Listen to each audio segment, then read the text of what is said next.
Well, good morning. Welcome to the replay on F.A.S.T. Why you should digital fast. It is a very, very fascinating and important topic because a lot of people are suffering in their memories and in their brains and in their minds, and they're not remembering information. And of course, that really hurts when you want to do things like remember names, right? So if you missed the last live, then you definitely want to check that out.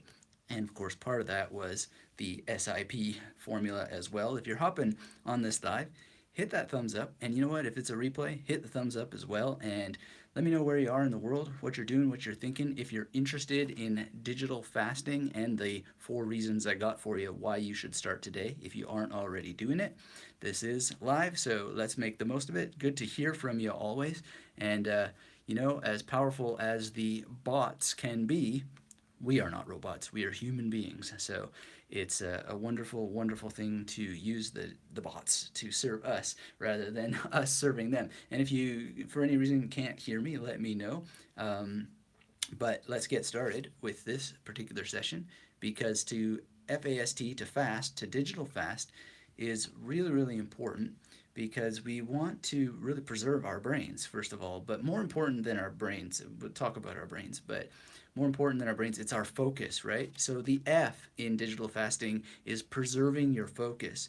Your focus goes along with concentration, it goes along with extended periods of time to not only learn and get things into memory, but also to be able to reflect on them, to hold a chain of thought and connect the pieces and have what I call rhizomatic thought, rhizomatic memory, the ability to just connect and continue connecting over time and accumulating or accreting data and value of information over time.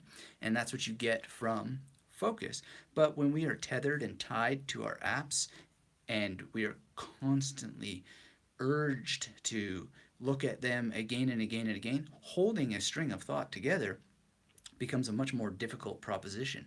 Reading a book becomes a more difficult proposition with things like dual path readership becoming more and more prevalent. Now, that's not necessarily new, and in the case of dual path readership, it's not new at all to the internet. But nonetheless, it's accelerated a lot because of the impact of digital screens and so forth.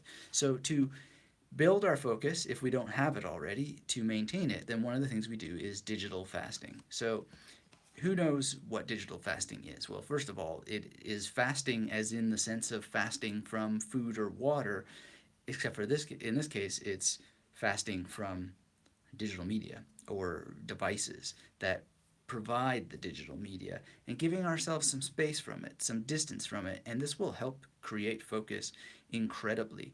So, as an example, my wife and I went into the city over the weekend and I deliberately left all devices at home. All I had in my pocket were keys and my wallet. Now, arguably, there's some little chips in some of those cards in those wallets, but other than that, I was free. This creates an experience, a mental experience that you cannot have unless that you do it. And so you're leaving behind everything that would urge you to break your focus to look at something digital, to check for notifications, to have notifications interrupt you, and then to look things up, the Google effect. Oh, well, I'll just Google it. When you can't do that, instead, what happens is you notice the impulse to do it, or you notice the freedom from the impulse to do it. And when you need to look something up, you actually stop and catch yourself and you focus on what other solutions to getting that information you might have. So it's super powerful, and I highly recommend that you get into it. So, what do you think about that? If you're hopping on this live, let me know and let me know where you are in the world. And, I really think this is one of the most important messages in the world to help preserve your brain from digital technology and the things that it's doing to erode it. So that's our F in our FAST fasting acronym here, which helps us remember everything. It's focus. And what I love about having better focus and extending it is because it also, and you could feel it physically. You feel the increase in your white and gray matter in your brain. Now, whether or not that's exactly what you're feeling, it feels like that's what you're feeling. Like, you just feel so incredibly empowered to be a laser like concentration and focus directed at things that you want to do. And so going out in the world and just spending an afternoon or an entire day without being tethered to technology, without having anything notify you, without even having anything that you could possibly look at, this is a wonderful, wonderful thing. And the residual effects last for days and days. So give it a try. Focus is the first reason we want to digital fast. If you're hopping on the live, make sure to hit that thumbs up and let me know where you're from and what you're doing. By the way, I got some really great feedback from one of you by email talking about how you appreciate using college level vocabulary on the podcast and on my videos and on the blog because it helps stretch the capacity for thinking in language and so forth. And that's another reason why we want to be very careful about digital technology is because there's a there's not necessarily a negative dumbing down effect, but things are being reduced. They are somehow words need to be shorter, paragraphs need to be shorter, sentences need to be shorter, and it's not necessarily a bad thing. But it does have the effect that because because thought and language go together in many many ways, the smaller the language that we're exposed to, the less lengthy and meaty. People they always say, "Where's the meat in these things?" Well, we're getting less and less meat in things because we're being forced to express things in shorter and shorter spaces, and then that leads to shorter and shorter words, which leads to smaller and smaller ideas, right? And less time and ability to think about them and less focus on them while we're thinking about them. And so things get smaller and smaller and smaller. And I don't know if you buy into the idea of a soul, but there's certainly a psyche. And the smaller that is, then the less freedom humans have. So another F here for us in our FAST formula is freedom. So there's the freedom to focus that you get from digital fasting. And then on top of that, there's just the freedom of the human psyche, the mind, and what you get from the ability to be able to have this expansive amount of focus and concentration and all the things that that buys for you to be able to memorize poetry and think about that poetry in your mind uninterrupted by notifications and so forth. There's a place for the notifications, and it's very, very easy to put some borders and some frames around it by having some daily rituals. So, for example, today I'm taking a little break to see if anybody wants to hang out on the live and say hello if you're here. Um, the Freedom Journal by John Lee Dumas is great. Get it physically. I'm doing a blog post right now and a podcast, taking a break from that work, and it's physical, non-digital. You can get the digital version if you want. Nothing wrong with it, but I don't think you get the same benefits from it as a result because there are actual benefits you get from breaking away from the digital, such as all the massive mounds of research of what happens when you write with your hand. And we know this, and you'll know it too if you can do it and separate yourself from the digital.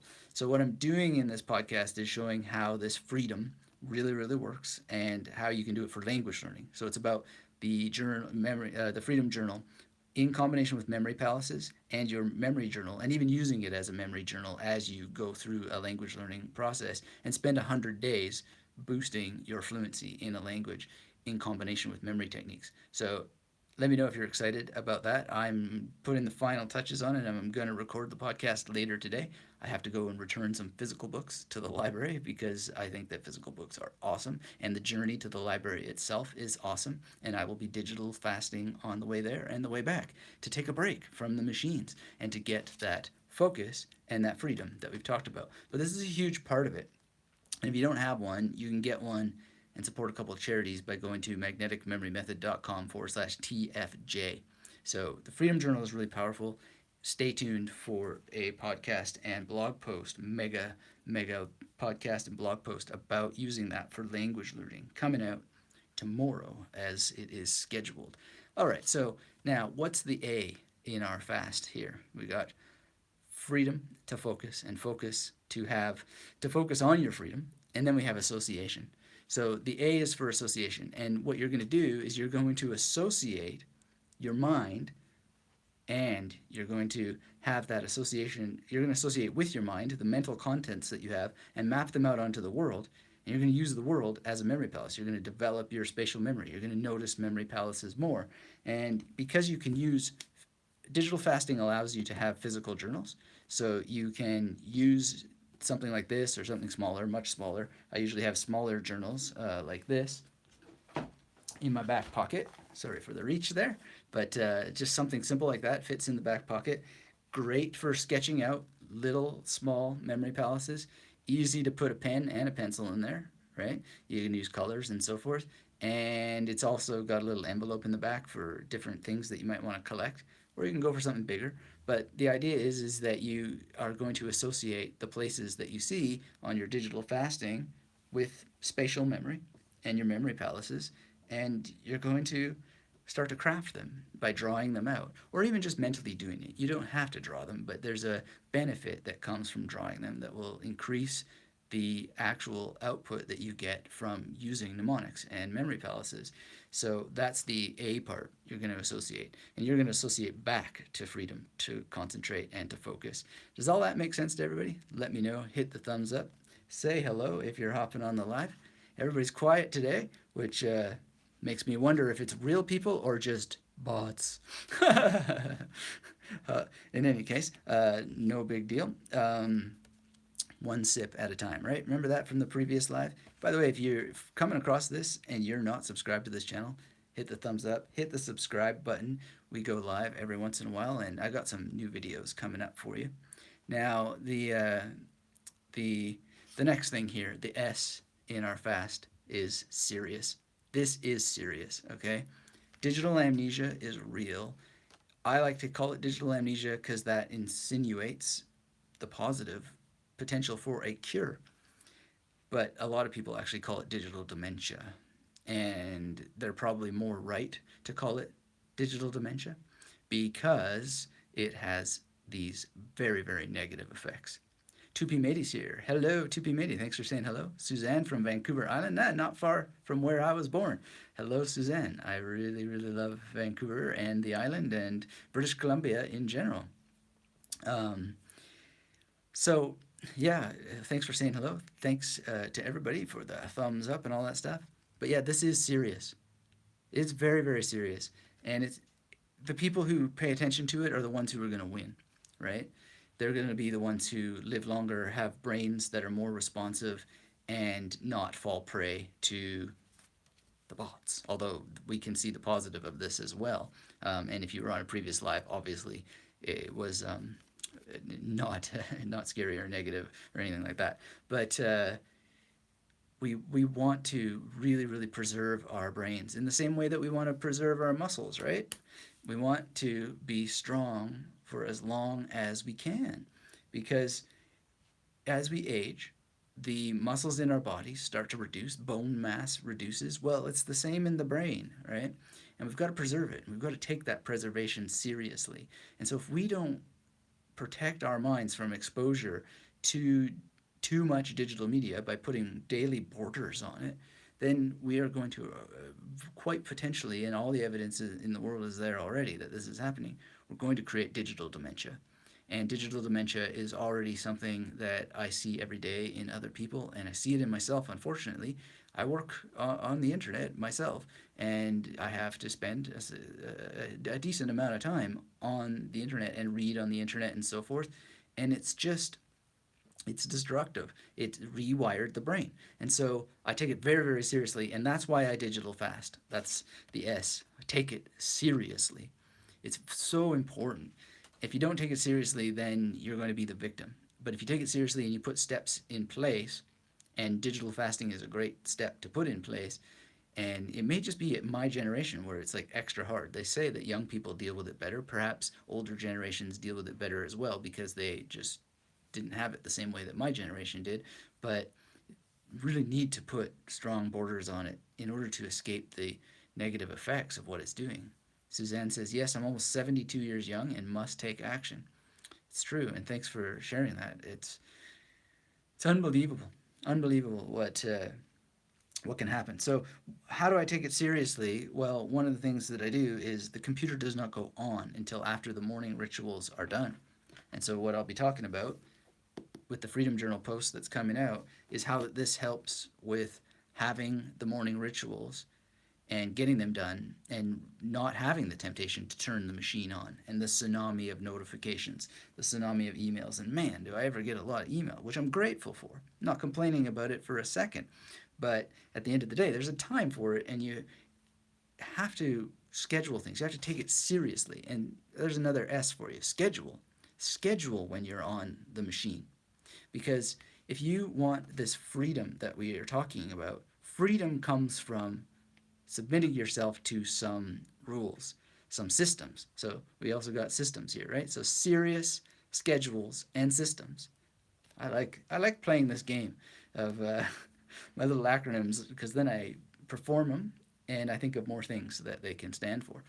But it's really really important. So how does that look? Well, one thing is that you can go on and fill this out first. I don't always fill it out first, and I'm actually using the sequel to this right now, which is called the Mastery Journal. But by filling it out first, the first thing that you do in a chain of habits, then you're already having a pattern interrupt. You don't have the digital device there. The digital device is underneath this, or otherwise out of the way, and this is the first thing you see. I like that John Lee Dumas, who created this, makes it look real serious, right? Speaking of S for serious, like this looks serious. It's biblical in nature, and which is very well chosen. But what you're going to do is fill this out and pattern interrupt instead of the sad sob story of having a smartphone, quote unquote smartphone. Let's maybe reframe that because it's kind of stupid to have a phone in your bedroom in the first place, right?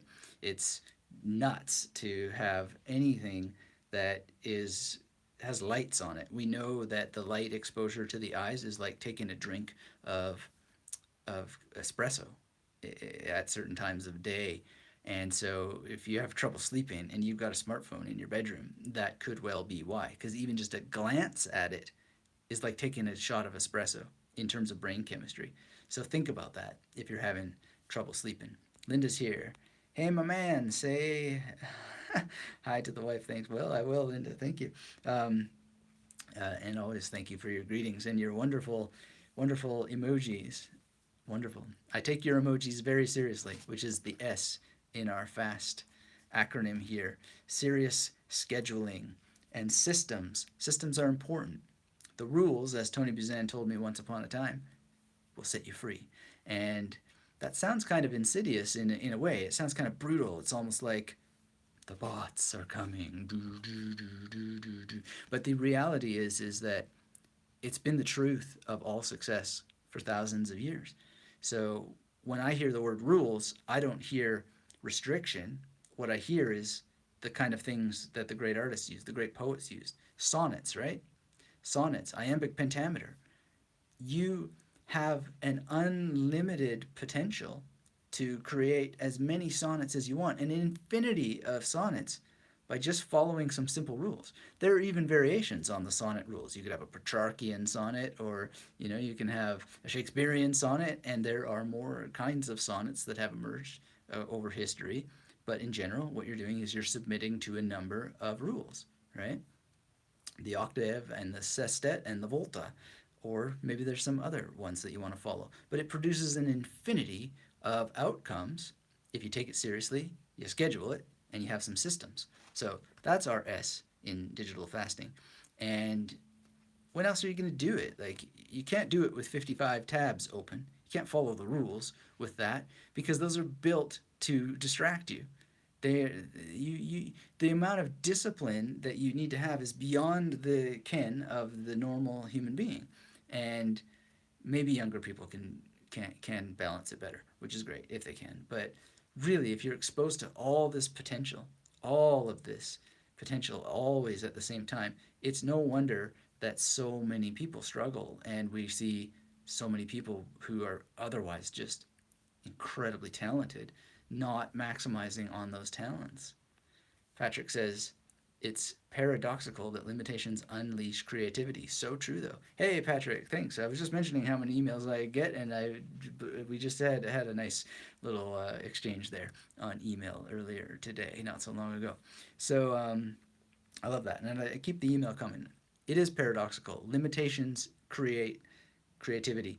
They help unlock discipline as well, and courage, confidence, anything that you want, you've got it from just having some limitations, some ways of structuring your passage through a day. So we've got scheduling and we've got systems and taking them seriously. Seriously. Linda says we need your truths, infinity and beyond. Yeah, absolutely. I wish that I knew how to read all the emojis, but uh, they certainly are a great hieroglyphic for the 21st century. All right. So what's the last thing here in our acronym? T. What is it? Anybody got a guess what that's all about? We've had focus, we have association, we have serious or schedules taken seriously so we can use our systems.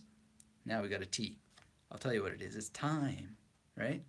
Who wants anything more than just more time?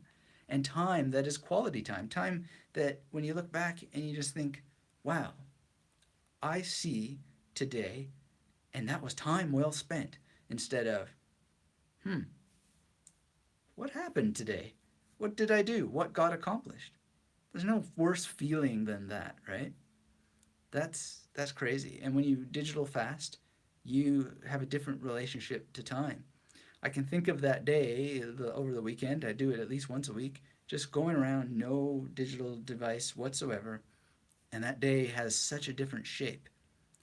It has so much more richness and depth of character, partly because of what I did on that day, right? But it just wasn't interrupted, and so time becomes more expressive and expansive. And also, when you do things like journaling, and you carry around a journal, make memory palaces, and so on and so forth, you're going to have a very different relationship to time. And the book to read for this is 59 Seconds by Richard Weissman. And it goes into a lot of the research about how that actually you do experience time differently when you get yourself hooked up with digital journals, or sorry, uh, actual journals rather than digital journals. And like in the Freedom Journal, you can actually have a memory palace in it and then just write down somewhere on the page what was in that memory palace to help reinforce what you did there. And it's amazing. It's amazing how it works. And this is the morning, this is the evening. We're talking about 3 to 5 minutes of your life and the time that it unlocks for you. Unbelievable. It just makes time not just more of it and better used, but more worth remembering. And then it helps you look back over 100 days if you're using something like this and be like, wow, I accomplished a lot, right? Just by digital fasting. 2 to 5 minutes a day digital fasting on a Freedom Journal gives you all of this. It gives you focus, it gives you association, it gives you serious systems that you've scheduled and showed up to, which unlocks so much time, an incredible, vast amount of time. It's unbelievable. Linda says, mind boggling. I'm a trend China, yummy spot on the books. All right, well, it is mind boggling what's going to happen when you do these things and the things that you can create. So, if it's a language, well, stay tuned for tomorrow's podcast and blog post because I'm going to talk about using this over 100 days in your language learning journey.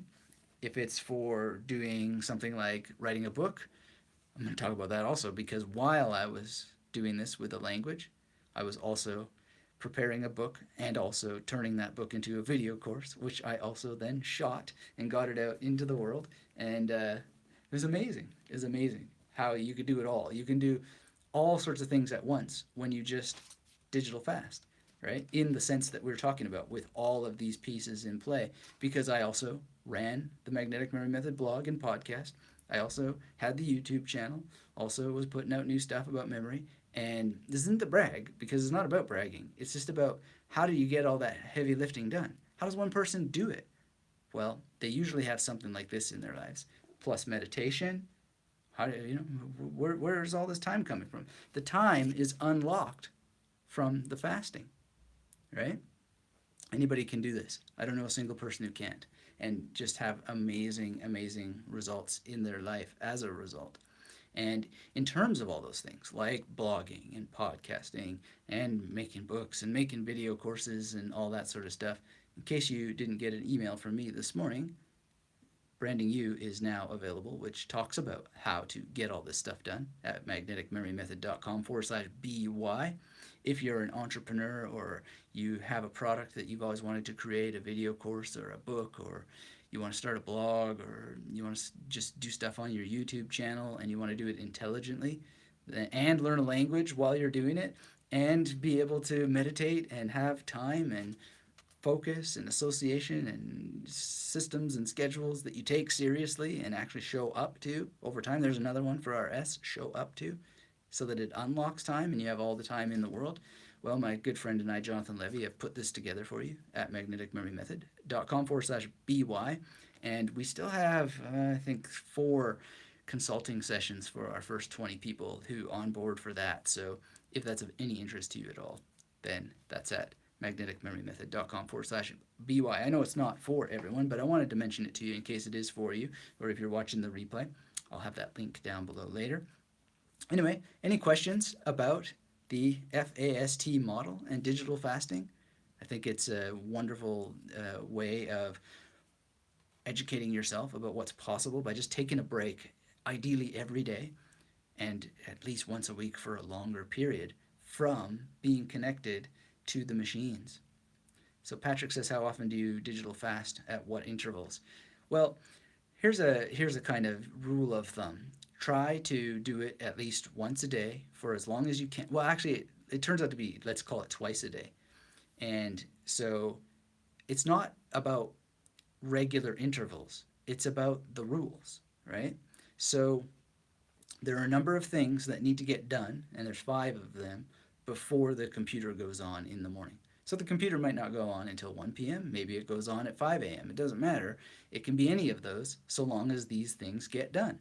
So they're journaling, spending some time language learning, meditating, and doing some, liquidating, making sure I'm well hydrated, and going for a quick walk, right? And stretching and all of that. Well, stretching is in the meditation, but it's also in the walking because I do a little bit of stretching that only can be done during the walk. Those things together must be done before the computer goes on. Does it happen every single day? No, but I'm a 98%er.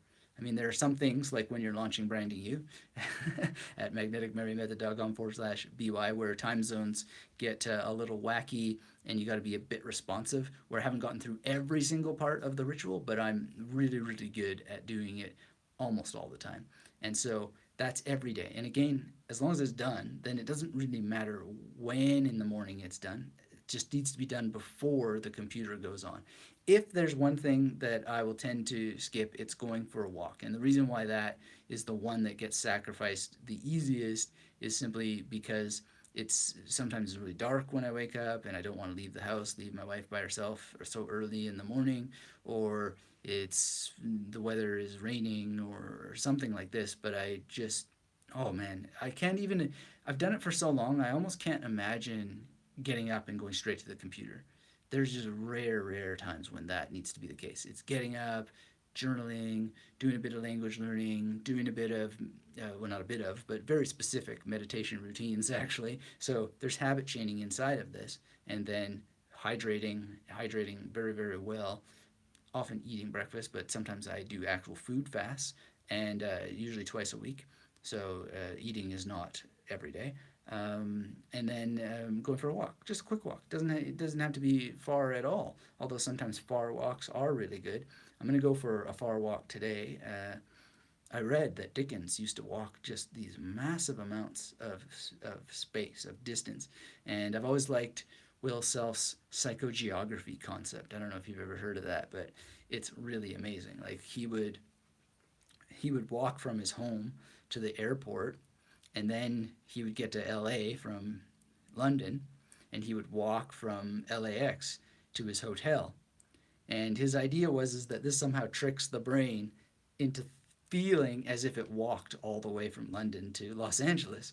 And, it didn't walk all that way. But really, when you think about it, it's like walking to a chair, which is your chair on the airplane, and then walking to your hotel. And you could feel how that would maybe do something to your brain. And of course, I'm interested in the psychogeography element of it because of the memory palace.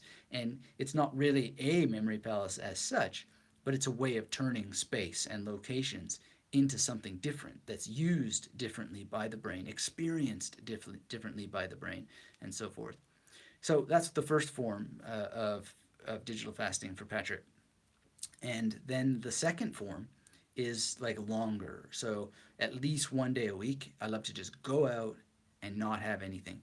Now, it's basically impossible to have a pure digital fast where you won't see any devices whatsoever because you'll be on the bus or at a cafe or whatever, and the servants, the servers, they have the digital device right there, or other people in the world have them. So your eye will catch them. And there's screens all over the place, TV screens announcing this and that, and you can't escape it in your fasting. It's just there.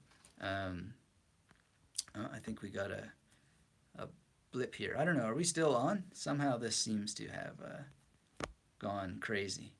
Hello? Can someone type a chat to see if we're actually still going? My screen has frozen, and I'm not sure why. But I'll just keep going just in case. Uh, Hello, Matthew. I'm not sure if my picture has frozen, so let me know if I'm actually still on with you. Okay, so well, I'll be frozen then, as long as I know that you can hear and hit that thumbs up to keep that going. Um, so yeah, you can't really totally protect yourself from the screens. I'm not sure how to trigger this not being frozen anymore. It'd be kind of cool to get rid of that frozenness, but oh, whatever. Crazy. Maybe if I turn super chat on. No, that doesn't do anything. Cloak intersection. Thanks for letting me know. Thanks for saying hello. Um, yeah. Well, not sure what to do in this case. We don't have protocol on this before, but it's not a terrible picture frozen. Wonder if I do this. Uh, huh. Okay. Anyway, just to sum up on this idea that we were jamming about, it's really important to uh, to know that if you take longer periods of time away from the internet and from screens, you'll still see the screens in the world. And so, no big deal. The real thing is to divorce yourself from them. And it's really, really profound and healthy. And I think that you'll have a great and wonderful experience as a result of doing that. So, yeah, that's basically what I wanted to say about digital fasting. And since we've got a frozen screen and I can't seem to figure out how to fix it, maybe if I put on dance party, will that do it? No. Unless there are any quick questions that you would all like to pop into the chat, I guess we'll call that a day for this one. And I will look forward to seeing you on the next live. And I hope that you will check out tomorrow's podcast on the Freedom Journal for language learning. And we'll see you then. So, sorry, everybody, that this went haywire like that. Let me know in the discussion later or by email if you have any questions. And until we have a chance to speak again. Oh, let's see here. Matthew says, Anthony, I've been using magnetic memory method. It's helped a lot. Matthew, that's great. Thanks for letting me know. And, we've got a frozen picture here, but if you have any quick questions, grab me now while you can, or we will meet at a future point. But really apologize that this isn't working out, and I just don't know what what we can do to fix that. But Matthew, I really appreciate hearing from you and glad that the magnetic memory method has helped you a lot. If you're here and you haven't actually taken the training, the best way to get the free training is to go to magneticmemorymethod.com/YT and just generally head over to magneticmemorymethod.com. And I'll be putting together a more formal presentation about our FAST formula in the near future. So thanks again, everybody, for being here. And until we have a chance to speak again, keep yourself magnetic. Bye bye.